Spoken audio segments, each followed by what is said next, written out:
ఏపీలో 2029 ఎన్నికలకు ఇంకా చాలా సమయం ఉన్నా ఇప్పటి నుంచే రాజకీయ పార్టీలు తమ వ్యూహాలకు పదును పెడుతున్నాయి. ఒకవైపు అధికార కూటమి పాలనను బలంగా ప్రజల్లోకి తీసుకువెళ్తుంటే మరోవైపు వైసీపీ సామాజిక సమీకరణాల రాజకీయానికి శ్రీకారం చుడుతోంది. ముందు కాపు నేతల సమావేశం, ఇప్పుడు బీసీ నేతల సమావేశం. దీంతో రాష్ట్ర రాజకీయాల్లో కొత్త చర్చ మొదలైంది. ఇది సాధారణ రాజకీయ కార్యాచరణేనా, లేదంటే 2029 ఎన్నికల కోసం వేసిన ఎత్తుగడ? బీసీల పేరుతో వైసీపీ చేపట్టిన ఈ ఉద్యమం రాష్ట్ర రాజకీయాలను కొత్త మలుపు తిప్పబోతోందా? ఈ సామాజిక సమీకరణాలు కూటమి ప్రభుత్వంపై నిజంగానే రాజకీయ ఒత్తిడి పెంచగలవా?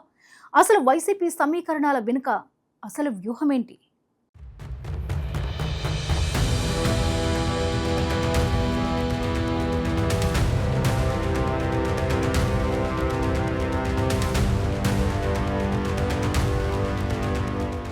ఆంధ్రప్రదేశ్ రాజకీయాల్లో కొత్త సమీకరణాలు మొదలయ్యాయి. 2029 ఎన్నికలకు ఇంకా సమయం ఉన్నప్పటికీ ఎప్పటి నుంచే రాజకీయ పార్టీలు తమ వ్యూహాలను మార్చుకుంటున్నాయి. అధికార కూటమి పాలన, సంక్షేమం, అభివృద్ధి కార్యక్రమాలతో ప్రజల పట్టు నిలబెట్టుకునే ప్రయత్నం చేస్తుంటే విపక్ష వైసీపీ మాత్రం మరో మార్గాన్ని ఎంచుకుంది. ప్రభుత్వంపై నేరుగా రాజకీయ విమర్శలు చేయటమే కాకుండా సామాజిక వర్గాల ఆధారంగా కొత్త రాజకీయ సమీకరణాలను నిర్మించేందుకు అడుగులు వేస్తుంది.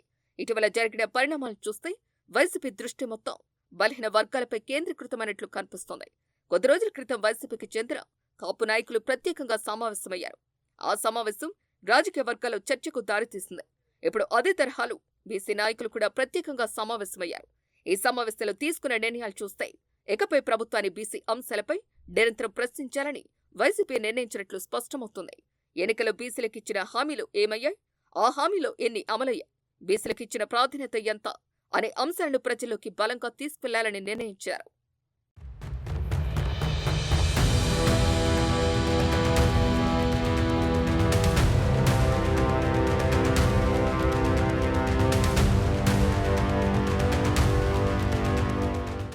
వైసీపీ నాయకుల వాదన ప్రకారం కూటమి ప్రభుత్వం అధికారంలోకి రావడానికి బీసీల మద్దతు కీలకంగా నిలిచింది. అయితే 2 ఏళ్ల పాలనలో ఆ వర్గానికి ఇచ్చిన ప్రధాన హామీల్లో ఒక్కటి కూడా పూర్తి స్థాయిలో అమలు కాలేదని వారు ఆరోపిస్తున్నారు.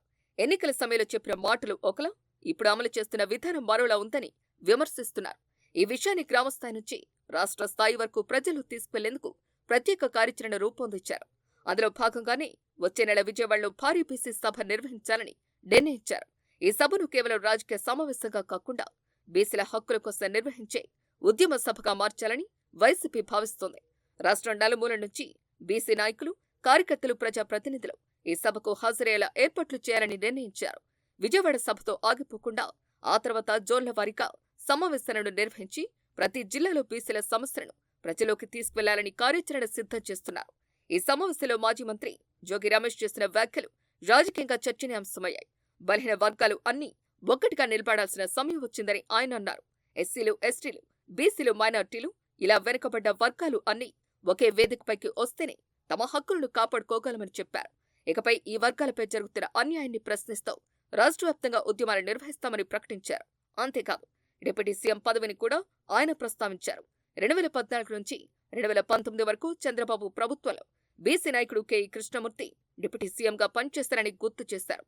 తమ ప్రభుత్వంలో అయితే బీసీలతో పాటు 5 సామాజిక వర్గాలకు చెందిన నాయకులకు డిప్యూటీ సీఎం పదవులు ఇచ్చామని చెప్పారు. కానీ ప్రస్తుతం 2 ఏళ్లు పూర్తవుతున్నా బీసీ వర్గానికి చెందిన నాయకుడికి ఆ అవకాశం ఇవ్వకపోవటం వెనుక కారణం ఏమిటని ప్రశ్నించారు. బీసీల రాజకీయ ప్రాధాన్యాన్ని తగ్గించారని ఆరోపించారు.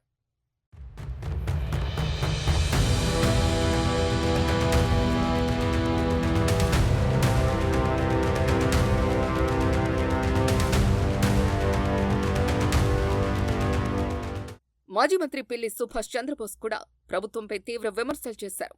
ఎన్నికల సమయంలో ఇచ్చిన హామీలను అమలు చేయకుండా బీసీలను మోసం చేశారని ఆరోపించారు. ముఖ్యంగా విద్యార్థుల సమస్యలను ప్రస్తావిస్తూ ఫీజు రియంబర్స్మెంట్ సకాలంలో చెల్లించకపోవడంతో అనేక కళాశాలలు విద్యార్థులకు సర్టిఫికెట్లు ఇవ్వటం లేదని అన్నారు. దీంతో తల్లిదండ్రులు అప్పులు చేసి ఫీజులు చెల్లించాల్సిన పరిస్థితి ఏర్పడిందని ఆరోపించారు. ప్రభుత్వం తీసుకుంటున్న నిర్ణయాల వల్ల బీసీ కుటుంబాలపై ఆర్థిక భారం పెరుగుతోందని విమర్శించారు. ఈ పరిణామాలు అన్నింటినీ పరిశీలిస్తే వైసీపీ ఇకపై ఒక రాజకీయ విమర్శలతో సరిపెట్టకుండా ప్రతి సామాజిక వర్గాన్ని విడివిడిగా సమీకరించే వ్యూహాన్ని అమలు చేయబోతున్నట్లు కనిపిస్తోంది. ముందుగా కాపు నాయకుల సమావేశం, ఇప్పుడు బీసీ నాయకుల సమావేశం. రానున్న రోజుల్లో ఇతర వర్గాలతో కూడా ఇలాంటి సమావేశాలు జరిగే అవకాశం ఉందన్న చర్చ రాజకీయ వర్గాల్లో సాగుతోంది. ప్రతి వర్గం సమస్యలను ప్రత్యేకంగా ప్రస్తావిస్తూ వాటిని ఒక పెద్ద రాజకీయ ఉద్యమంగా మార్చాలి అన్నది పార్టీ లక్ష్యంగా కనిపిస్తోంది.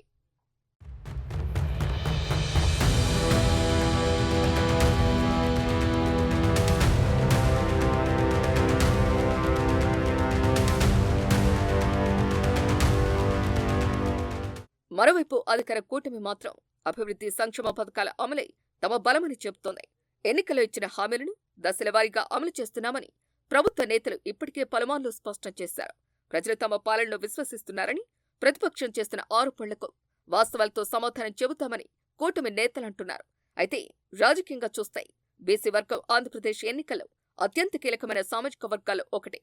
ఏ పార్టీ అధికారంలోకి రావాలి అన్నా బీసీల మద్దతు ఎంతో కీలకం. అందుకే ఇప్పుడు బీసీల అంశాన్ని కేంద్రంగా చేసుకుని వైసీపీ చేపట్టిన రాజకీయ కార్యాచరణపై అన్ని పార్టీల దృష్టి పడింది. విజయవాడలో జరగబోయే సభకు ఎలాంటి స్పందన వస్తుంది, ఆ తర్వాత జిల్లావారీగా నిర్వహించే సమావేశాలు ఎంత ప్రభావం చూపిస్తాయి, ప్రభుత్వం ఈ విమర్శలకు ఎలా స్పందిస్తుంది అనే అంశాలు రాబోయే రోజుల్లో రాష్ట్ర రాజకీయాలను ప్రభావితం చేసే అవకాశం ఉంది. మొత్తానికి 2029 ఎన్నికలకు ఇంకా సమయం ఉన్నప్పటికీ రాజకీయ యుద్ధం మాత్రం ఇప్పటి నుంచే ప్రారంభమైంది. అధికార కూటమి పాలనను ఆయుధంగా చేసుకుని ముందుకు సాగుతుంటే వైసీపీ సామాజిక సమీకరణాలను అస్త్రంగా ఎంచుకుంది. ఈ వ్యూహం ఎంతవరకు ఫలిస్తుంది, ప్రజలు ఎవరిని విశ్వసిస్తారు, ఏ రాజకీయ కథనానికి మద్దతిస్తారు అన్నదే రాబోయే రోజుల్లో ఆంధ్రప్రదేశ్ రాజకీయాల దిశను నిర్ణయించబోతుంది.